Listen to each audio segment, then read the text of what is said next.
A 1.2 meter tall girl spots a balloon moving with the horizontal line at a height of 88.2 meters. ఏం లేదు నాన్న, ఒక అమ్మాయి ఎదురా ఇక్కడ ఆ? ఉంది కదా, ఇవి బెలూన్స్ నాన్న, బెలూన్ కార్నర్స్ ఇవి గుర్తుపెట్టుకోండి. ఓకే, ఆ అమ్మాయి ఏమన్నారు, horizontal line moving with wind in a horizontal line. ఆ బెలూన్ అనేది గాలికి అనుగుణంగా 88.2 మీటర్ల దూరంలో, ఇదిగో ఇక్కడ ఒక బెలూను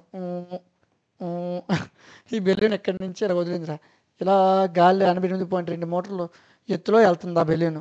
ఓకే, బాగుంది, వెళ్ళింది, బాగానే ఉంది, బాగా ఎగరేసింది. Angle of elevation of the balloon from the eyes of girl, ఆ పిల్ల నుంచి చూడడానికి 60 డిగ్రీల దూరంలో ఉంది. ఆఫ్టర్ సమ్ టైం కొద్దిగా ఇలా ముందుకు నడుచుకొని వెళ్ళింది ఆ బెలూన్ ఎగరేసుకొని. ఆ ముందుకు వెళ్ళాక యాంగిల్ ఆఫ్ ఎలివేషన్ అనేది 30 డిగ్రీలకు తగ్గిపోయింది. ఇక్కడ బెలూన్ ఎగరేసింది 88.2 మీటర్ల దగ్గర, అది అలాగే వెళ్తుంది, కానీ ఈ అమ్మాయి ఇలా ముందుకు వెళ్ళిపోతుంది. ఇక్కడ 60 డిగ్రీల యాంగిల్లో వెళ్ళింది, ఇలా ముందుకు వచ్చేసరికి 30 డిగ్రీల యాంగిల్కి వచ్చింది. Okay, find the distance travelled by the balloon during the interval. So ఈ గ్యాప్ ఇక్కడ 88.2 మీటర్లో ఉంది, ఎక్కడికి వెళ్ళినప్పుడు కూడా అంత దూరంలో ఉంది. అది ఎంత గ్యాప్, ఈ టైం గ్యాప్లో బెలూన్ ఎంత డిస్టెన్స్ ఇలాగా ట్రావెల్ అయ్యింది.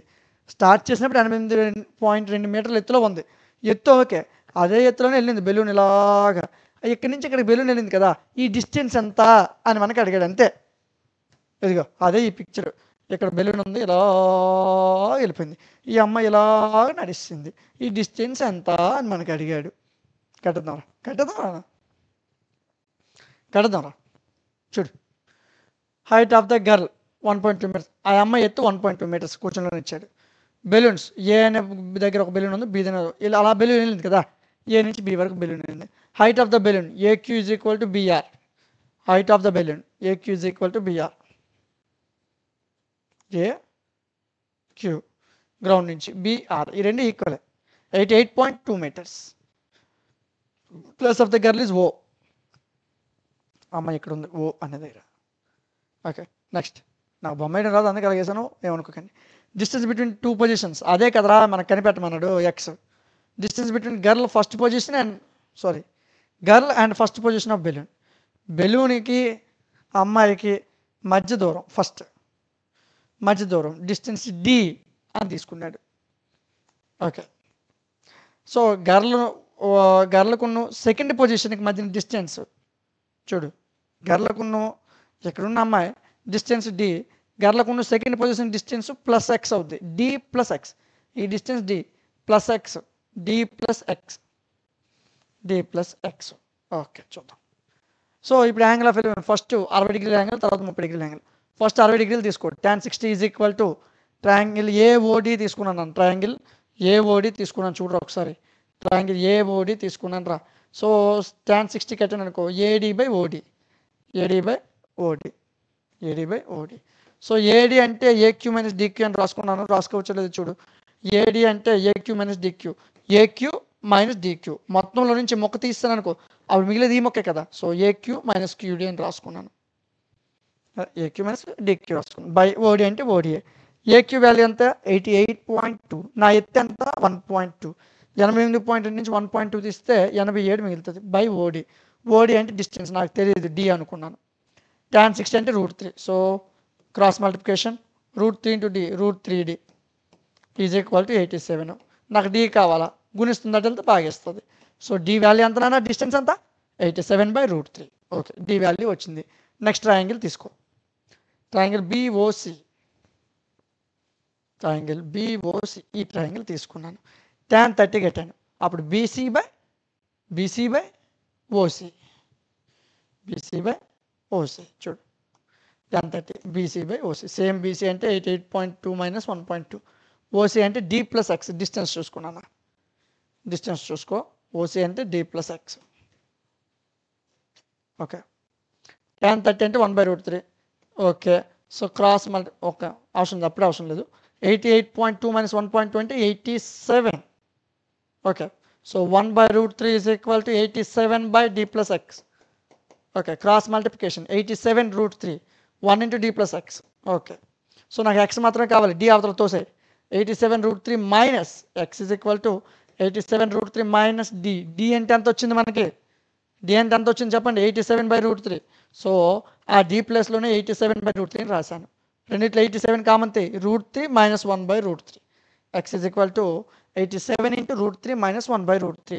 సో ఎల్సిఎం కట్టాను అనుకో టోటల్ √3 ఇక్కడ 1 ఉన్నట్టు. So 1 into √3 into √3 minus 1 √3 into √3 అంటే 3 మైనస్ 1 అంటే 2 87 into 87 into 2/√3.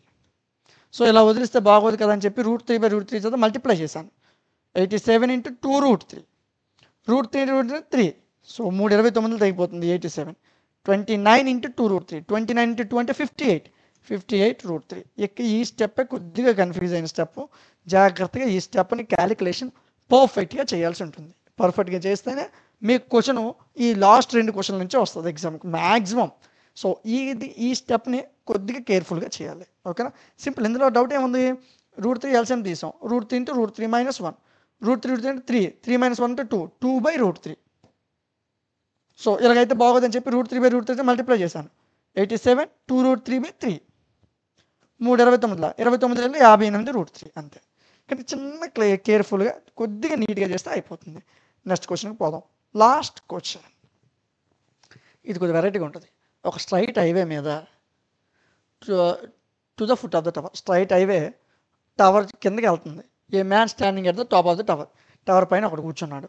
Observes a car, ఒక కార్ని అబ్జర్వ్ చేస్తుంది. ఆ టవర్ మీద కూర్చున్నాడు. రోడ్డు ఇలా టవర్ కిందకి వెళ్తుంది. ఆడ పైనుంచి ఒక కార్ని చూశాడు. విత్ 30 డిగ్రీల కోణంతో చూశాడు.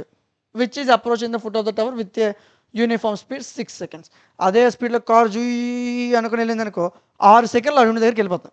ఇక్కడ కారు ఉంది, ఆ టవర్ మీద చూస్తున్నాడు. అదే స్పీడ్లో వెళ్తే 6 డిగ్రీలు వెళ్ళిపోద్ది కారు. ఓకేనా? సరే. నెక్స్ట్ అదేవిధంగా ఇంకా 6 seconds తర్వాత angle of depression of the car is found to be 60 degrees. So 30 డిగ్రీల్లో చూశాడు. అదే స్పీడ్లో అయితే 6 సెకండ్లో వెళ్ళిపోతుంది. అదే కారు కొద్దిగా 6 seconds తర్వాత చూశాడు, 60 డిగ్రీల దగ్గర ఉంది. అప్పుడు ఆ కారు ఆ టవర్కి రీచ్ అవ్వడానికి ఎంత టైం పడుతుంది అన్నాడు. అర్థమైందా? పిక్చర్లో చూపిస్తే ఇంకా మీకు అర్థం. ఇదిగో ఇది పని పట్టలేదు. ఎక్కడ ఉన్నాడు కదా కొంట, ఇక్కడి నుంచి కారుదా ఇలా వస్తుంది. కారు ఇక్కడ 30 డిగ్రీలో చూశాడు. 6 సెకండ్ల తర్వాత చూశాడు. 6 సెకండ్లకి ఇక్కడ రీచ్ అయింది.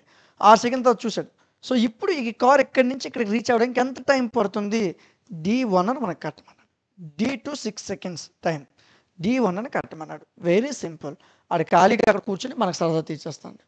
చూద్దాం. So height of the tower AB. So first ప్లేస్కి సెకండ్ ప్లేస్కి డిస్టెన్స్ D2 అనుకున్నాను. దీన్ని బొమ్మలో రాశాను.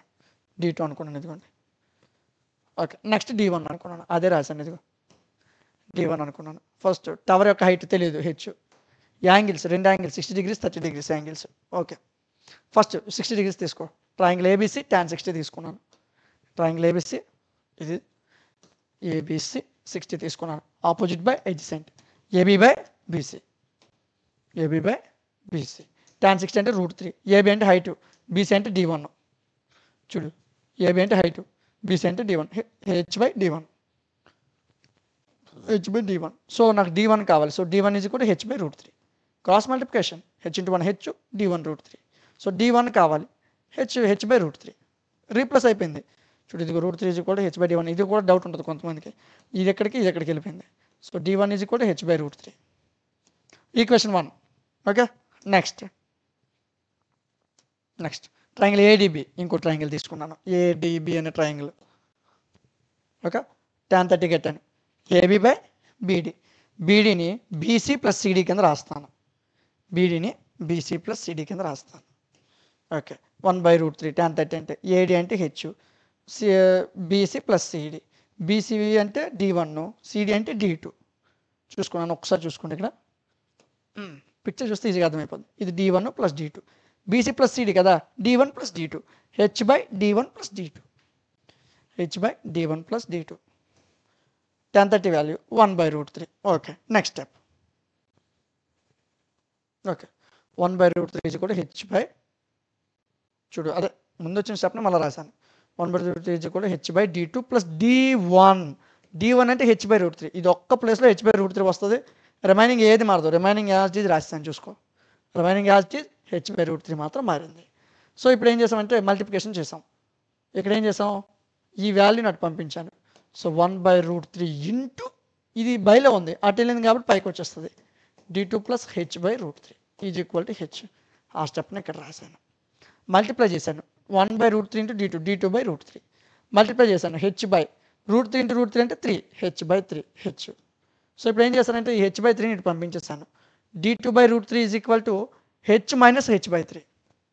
H minus H by 3 LCM గట్టి మనకు 3h మైనస్ హెచ్ అంటే 2h by 3. d2 by root 3 is equal to 2h by 3. నాకు d2 మాత్రమే కావాలి, రూట్ 3 పంపించే. d2 is equal to 2h root 3 by 3. d2 is equal to 2h root 3 by 3. Okay, so హెచ్ని పక్కన ఉంచాలిగా ఈ పదాన్ని 2 route 3 by 3 రాసుకో. హెచ్ అంటే ఎంత నాన్న? హెచ్ అంటే ఎక్కడ ఉంది? హెచ్ అంటే అంత ఇది ఒక మినిట్,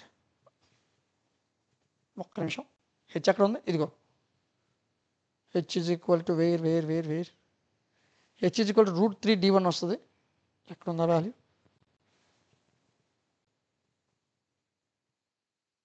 ఇదిగోండి.